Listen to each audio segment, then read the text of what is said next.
Sa ikatlong pasada ng biyaheng totoo, samahan niyo naman kami sa probinsya ng Antique.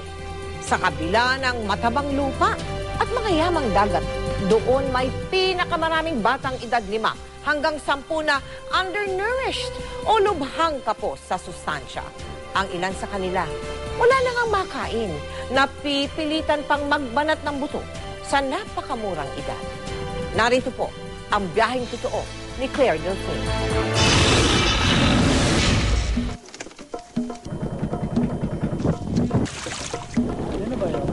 Nang dumating kami sa Kaluya Island, nagtatampisaw sa dagat ang magkapatid na sina Arvin at Adrian. Madalas daw nila itong ginagawa kapag lunch break sa kanilang paaralan. Pero hindi sila narito para maglaro. Harvest na to. Lalim yung sinisisip nyo. Okay.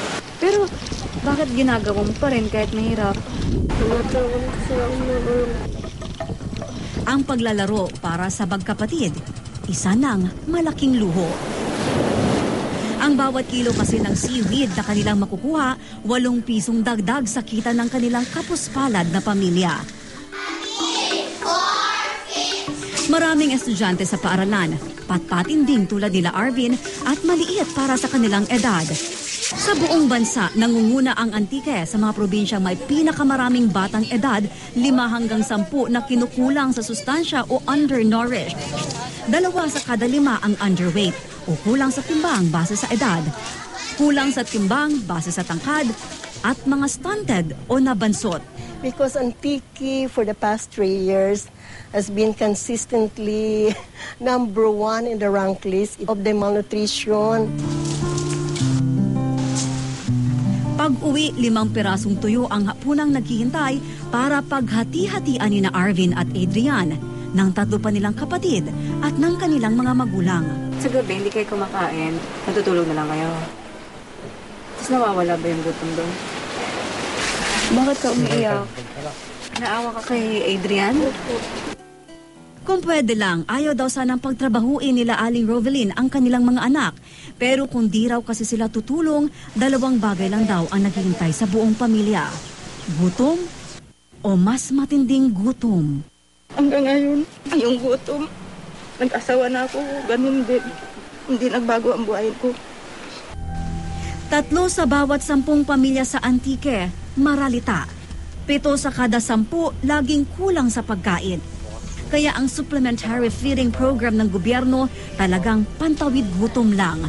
Di sapat para punan ang sustansyang kailangan ng mga bata araw-araw. In the past, we have many programs and projects coming from the national level. One of which was the Hapag-asa. Pag palaging ganyan, nagsawa na. We have to stop the program. Masakit na katotohanan, pero ba't nga naman uunahin ng mga batang ibsan ang kanilang pagkauhaw sa karunungan kung lagi-laging kumakalam ang kanilang tiyan? Ang 9 na taong gulang na si Jobert, mas marami pa yatang iniliban kaysa ipinasok sa paaralan. Si Jobert, dinala na nga magulang sa sakada. Ibig sabihin ng left, hindi nakapagpatuloy na ang pag-aaral. Sa totoo lang, nauna pa raw siyang humawak ng karit at lambat kaysa libro at panulat. Alis nila ma'am September, tapos Mabalik. uwi na sila dito December. mga February. Hindi sila nag-Christmas dito? Hindi.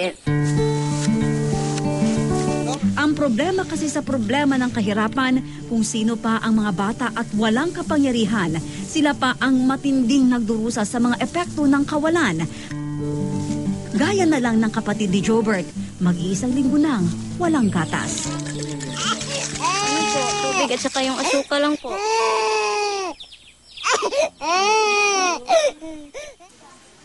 Sa buong Pilipinas, pumapangatlo pa rin ang mga bata sa pinakamahihirap na sektor ng lipunan. Marami ang gaya nila Jobert na kumakayod para sa kanilang pamilya. Kaya naman kung ang kabataan ang pag-asa ng bayan, anong kinabukasan kaya ang naghihintay sa bansang may mahigit 12 milyong kabataan na lugmok sa kahirapan? Sabi ko kay Jobert, maipaparating ko sa nakararami ang mga suliranin ng mga batang tulad niya sa pamamagitan ng dala kong ballot box. Kung ang iba'y nangangarap ng karangyaan, magagarang damit o katanyagan, ang kay Jobert, mga payak na karapatang dapat sanay, di na pinapangarap o hinihingi ni numan. Pagkain, balay, nakailaw, laruan. Ang pagiging bata, minsan lang nating pagdadaanan. Pero ang pambihirang pagkakataon na baguhin ang kapalaran ng mga gaya nila Jobert na ibibigay sa mga botante tuwing panahon ng eleksyon. Ako si Claire Delfin. Ito ang aking biyaheng totoo.